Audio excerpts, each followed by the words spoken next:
Well, good evening, good people. Mark Holmes here, and as always, I want to say thank you all for watching, commenting, subscribing, and being part of the Joe Boo Sports Report.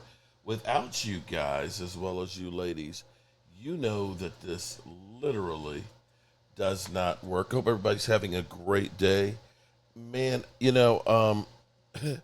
it's kind of crazy that the Cowboys have done some things to create some space.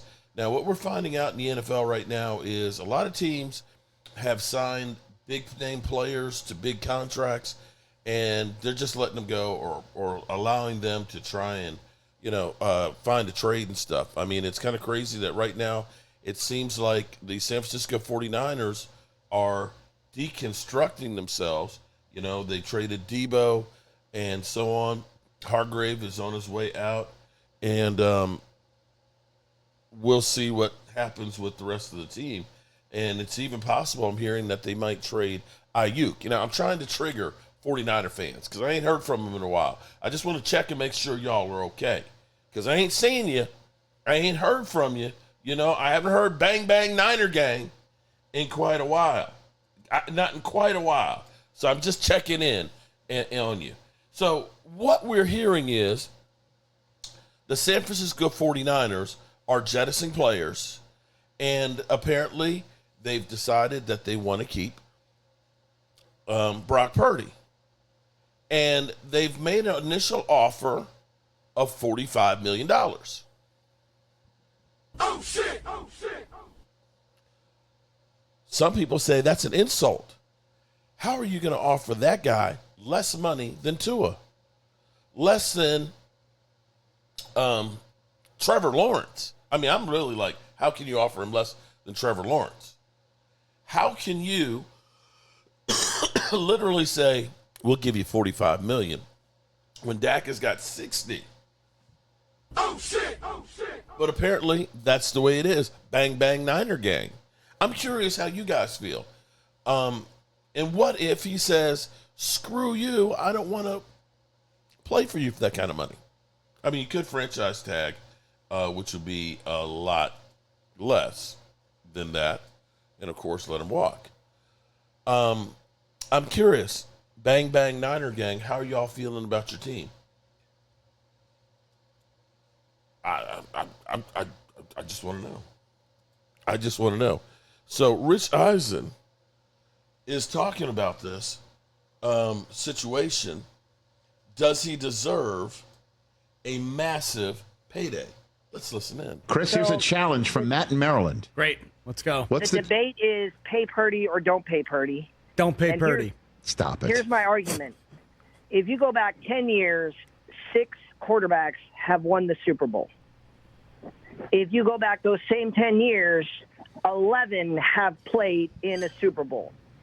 Why would you play chicken with 1 out of 11 quarterbacks?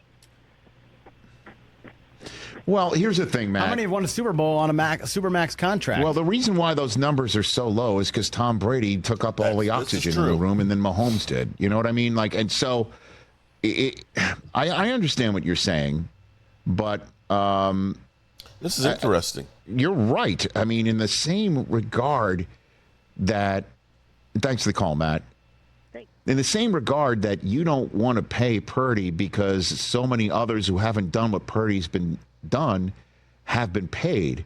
So why can't Purdy leapfrog the ones who haven't done what Purdy's done? There you go. Why must Purdy be the one to be held responsible for the irresponsible, in your opinion, signings of Tua and Trevor Lawrence and Justin Herbert? Because I assume you don't throw Burrow in that mix because Burrow's been to a Super Bowl. Oh, my goodness. Burrow actually beat Mahomes in Arrowhead and made 1 Super Bowl and hasn't been available a couple of years, his first year and 2 years ago, to the point where he was the comeback player of the year. But let's not hold Burrow accountable, which you shouldn't do anyway. But let's throw this on the lap of Purdy because the league has paid guys who haven't done with what, wait for it, Purdy's done. Why hold him responsible? Why should the Niners have to suffer because of other people's mistakes? Oh, they're doing things the right way by. But the salary cap having went a up number another being $25 start with million. 4. Just because Jacksonville and San Diego and Cleveland and all these other teams L.A. made the mistake of paying their quarterback an astronomical amount when they haven't really earned it, why should that influence what the 49ers do? Because it's the market. You keep saying that, but I know. That's an insane way of operating your business. I understand that, but the market bears what the market the market will bears. And the Niners are trying to reset it in a way Ain't gonna that happen. I don't think is fair for Purdy to have to suffer that because others are doing it.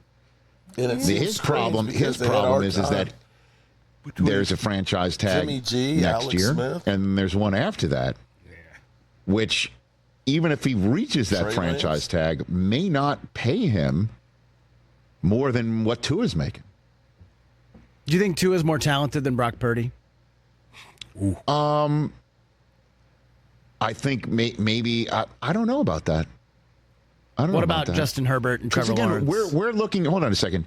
We're looking at Tua because he was in Alabama. He won a national championship. What did Brock Purdy do except play, a gajillion games at Iowa State and get the experience that Tua came out of Alabama without? Purdy actually has played more football than Tua Tagovailoa, 1,000,000%. Okay. And so And he's gone to the Super Bowl. when you heard Steve Young talk about how Purdy's got the processing down, yeah, that comes from playing at Iowa State. And it's just people didn't see him at Iowa State or didn't believe that Iowa State could translate to Sanford, to the Golden State, maybe in the same way that for some reason Tom Brady was looked at the same way. And I'm only throwing his name out because his name is the most famous overlooked quarterback with a ton of experience. Purdy had more experience at Iowa State than Brady had at Michigan because he didn't have to split reps and quarters. I don't know. But take a look at Bo Nix. Bo Nix comes in. We didn't linger on this. Pat Surtain, when he was on the show yesterday, talking about, oh, yeah, I played against Bo Nix in the Iron Bowl. Surtain has been out of college for 4 seasons now coming up. Yeah. And Bo Nix is a rookie quarterback from last year, and he played against Bo Nix in 2 Iron Bowls. He said, Bo is 1-1 against me. This is the that's reigning crazy. defensive player of the year, grown-ass man, talking about his rookie quarterback having played against him twice in college. Nix had all that experience in crazy. college. And that was the problem with Trey Lance. We don't throw that into Purdy at all. It's just he was the last pick in the draft. He was the only guy to start because they were forced to go to him based on injury. Last playoff successful quarterback to be put in a position like that, if I'm not mistaken, just off the top of my head, was Tim Tebow. Look how that all wound up. So let's throw that on Purdy. And then him not being as successful this year when McCaffrey's out and Ayuk's not there all year long. But I and the thought defense has all these injuries. But let's throw that on Purdy. He's now officially a product of the system. And the system... But wait a minute. Hold up. So we're not saying an elite quarterback can't elevate his team regardless of the situation? That the quarterback doesn't take blame when his team is injured? And we're talking about a guy who literally had every weapon imaginable to him at the time, the best running back? Oh, is that what we're saying? Are we saying that he is a product of what's around him and that last year's season is not his fault? Oh, you know what this is kind of like? It's kind of funny how when CeeDee Lamb or anybody else restructures their contract, we always hear, they're such a team player. They're great. Even though it actually didn't give any money back. Dak does it.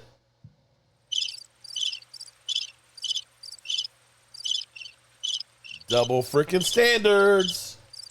Alrighty, good people. As always, I appreciate you, and peace out.